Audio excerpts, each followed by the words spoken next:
Breaking news ఆంధ్రప్రదేశ్లో state level bankers committee సమావేశం జరిగింది.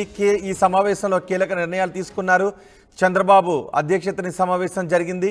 5 ప్రధాన అంశాలపై మంత్రులు, బ్యాంకర్ల, నిపుణుల కమిటీతో సమావేశాన్ని నిర్వహించారు. 2024-2025 ఆర్థిక సంవత్సరానికి రుణ ప్రణాళికను విడుదల చేసింది ఎస్ఎల్బిసి.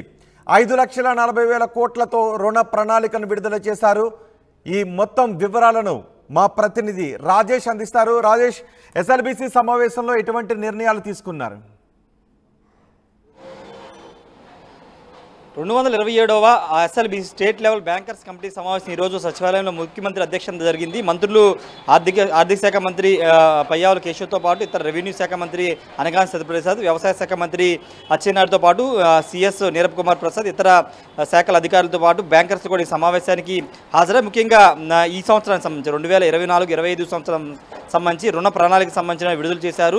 5,40,000 కోట్ల రూపాయలతో 2024-25 సంవత్సరానికి సంబంధించినటువంటి రుణ ప్రణాళికను అయితే విడుదల చేయడం జరిగింది. ప్రధానంగా ప్రాధాన్యత రంగాలకు చూసుకుంటే కనుక దాదాపు 3,75,000 కోట్లకు ప్రాధాన్యత రంగాలకు కేటాయించారు. ఇతర రంగాలకి 1,75,000 కోట్లను కేటాయించడం జరిగింది. ముఖ్యంగా వ్యవసాయ రంగానికి సంబంధించి చూస్తే వ్యవసాయ రంగంతో గతంలో పోలిస్తే ఇప్పుడు వ్యవసాయ రంగం మీద ఎక్కువ ఫోకస్ పెట్టాలని రాష్ట్ర ప్రభుత్వం నిర్ణయించింది. దానిలో భాగంగానే వ్యవసాయ రంగానికి దాదాపుగా 2,65,000 కోట్ల వరకు ఖర్చు చేయాలని నిర్ణయించుకుంది. వాటితో పాటు ఇతర గృహ నిర్మాణంతో పాటు ఇంధన రంగానికి ఇంధన శక్తికి సంబంధించి దాన్ని మెరుగుపరుచుకుంది. దానికి కూడా కేటాయింపులు అయితే చేసింది. వాటితో పాటు ముఖ్యంగా 5 ప్రధాన అంశాలపై మెరుగైన ఫలితాలు సాధించేందుకు రాష్ట్ర ప్రభుత్వంతో పాటు బ్యాంకర్తో ఒక ప్రత్యేక కమిటీ ఏర్పాటు చేయాలని నిర్ణయించారు. దానిలో ప్రధానంగా 5 అంశాలను అయితే ఎజెండాగా చేర్చారు. 5 అంశాల మీద ఇటు రాష్ట్ర ప్రభుత్వంతో పాటు బ్యాంకర్స్తో ఉన్నటువంటి సభ్యులతో కమిటీ ఫామ్ చేసి ఆ కమిటీ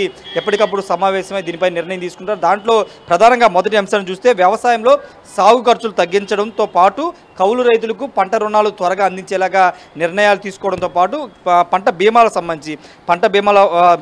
సంబంధించినటువంటి అందుబాటులో మెరుగైన పంటల బీమాలు అందుబాటులో తేవాలనే అంశాన్ని కూడా ఈ కమిటీ 5 అంశాల్లో చేర్చారు. వాటితో పాటు P4 విధానం ద్వారా పేదరిక నిర్మూలనకు అవసరమైన ప్రాజెక్టులు అదేవిధంగా ప్రణాళికలు చేపట్టడం అనే అంశాన్ని తీసుకున్నారు. ఇక 3 అంశాల సంబంధించి చూస్తే డిజిటల్ లావాదేవీల్లో రాష్ట్రాన్ని అగ్రస్థానంలో నిలపడం అనే అంశాన్ని కూడా చేర్చారు. ఇక 4 స్కిల్ డెవలప్మెంట్కు చర్యలు తీసుకోవడం. 5వ పాయింట్ చూస్తే కనుక సంపద సృష్టించే GSDP రంగాలకు తగిన ప్రోత్సాహం ఇవ్వడం పైన మంత్రులు, బ్యాంకులు ఆయా రంగాల నిపుణులతో కమిటీ ఏర్పాటు చేయాలని నిర్ణయించారు. ఈ విధంగా ప్రధాన రంగాలపైన ఫోకస్ చేయాలని నిర్ణయించారు. గతం కంటే ఎక్కువగా వ్యవసాయ రంగంతో పాటు ఇతర గృహ నిర్మాణానికి అదేవిధంగా స్కిల్ డెవలప్మెంట్, పేదరిక నిర్మూలన, అదేవిధంగా GSDP పెంచే దానికి సంబంధించిన అంశంలో రుణ ప్రణాళికకు సంబంధించినటువంటి అంశంలో ప్రధానంగా చర్చించారు. ముఖ్యంగా బ్యాంకర్లు రైతులతో పాటు ఇతర రంగాలకి రుణాలు ఇవ్వడానికి ముందుకు రావాలి.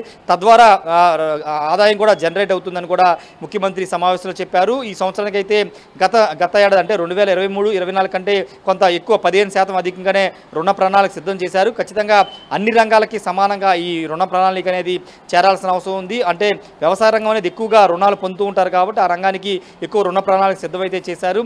రైతులతో పాటు కౌలు రైతులు కూడా ఈ ప్రధానంగా రుణాలు రాక ఇబ్బంది పడుతూ ఉంటారు. ఎందుకంటే కౌలు చేసే రైతులకి భూ యజమాని ఒరిజినల్ డాక్యుమెంట్స్ అన్ని ఎవరు కాబట్టి కొంత రుణాల విషయంలో ఇబ్బంది పడతారు కాబట్టి అలాంటి ఇష్యూస్ లేకుండా కౌలు రైతులు కూడా రుణాలు ఇవ్వాలనే అంశం మీద బ్యాంకర్ల సమావేశంలో ముఖ్యమంత్రి దిశానిర్దేశం అయితే చేశారు. ఏదేమైనప్పటికీ ఈ సంవత్సరానికి అంటే 2024-25 సంవత్సరానికి సంబంధించి ప్రధానంగా వ్యవసాయం అదేవిధంగా ఇంధన శక్తితో పాటు స్కిల్ డెవలప్మెంట్, పేదరిక నిర్మూలన, GSDP ప్రధాన అంశాల మీద ఫోకస్ పెట్టారు. వీటి మీద మంత్రుల కమిటీ కూడా ఏర్పాటు చేశారు. దాంట్లో అటు బ్యాంకర్స్ నుంచి కొంతమంది సభ్యులు ఉంటారు, మంత్రులు కూడా ఉంటారు. ఎప్పటికప్పుడు సమావేశమై ఈ రుణ ప్రణాళికకు సంబంధించి ఎంతవరకు అంటే క్వార్టర్లో 3 నెలలకు ఒకసారి సమావేశమై ఎంత రుణ ప్రణాళిక పూర్తి చేశారు, ఎంత రుణాలు ఇచ్చారని దానిపైన అధ్యయనం చేసి రిపోర్ట్ అయితే ఇచ్చే అవకాశం అయితే కనబడుతుంది. Rohit. Right Rajesh, AP SLBC సమావేశంలో కీలక నిర్ణయాలు తీసుకున్నారు. 5 ప్రధాన అంశాలపై మంత్రులు, బ్యాంకర్లు, నిపుణుల కమిటీతో చంద్రబాబు చర్చించారు. 2024-25 ఆర్థిక సంవత్సరానికి రుణ ప్రణాళికను విడుదల చేసింది ఎస్ఎల్బిసి. 5,40,000 కోట్ల రూపాయలతో రుణ ప్రణాళికను విడుదల చేశారు. 3,75,000 కోట్ల రూపాయలు ప్రాధాన్య రంగాలకు, 1,65,000 కోట్ల రూపాయలు ఇతర రంగాలకు కేటాయిస్తూ రుణ ప్రణాళికను సిద్ధం చేశారు. వ్యవసాయ రంగానికి 2,64,000 కోట్ల రూపాయలు లక్ష్యంగా పెట్టుకున్నారు. గతానికంటే 14% అధికంగా రుణాలు ఇచ్చేలా ప్రణాళికను రూపొందించారు. సాగు ఖర్చులు తగ్గించడంలో బ్యాంకర్లు సహకరించాలి అని ముఖ్యమంత్రి చంద్రబాబు అన్నారు. కౌలు రైతులకు సులభంగా రుణాలు అందించాలని కోరారు. మరింత మెరుగైన పంటల బీమాను అందుబాటులోకి తీసుకుని రావాలని కూడా సూచించారు. ఉద్యోగ ఉపాధి కల్పనకు దోహదపడే ఎంఎస్ఎంఈ రంగానికి 87,000 కోట్ల రూపాయలు రుణాలు లక్ష్యంగా పెట్టుకున్నారు. గృహ నిర్మాణానికి 11,500 కోట్ల రూపాయలు రుణాలు ఇచ్చేందుకు ప్రణాళికను కూడా సిద్ధం చేసినట్టుగా తెలుస్తోంది.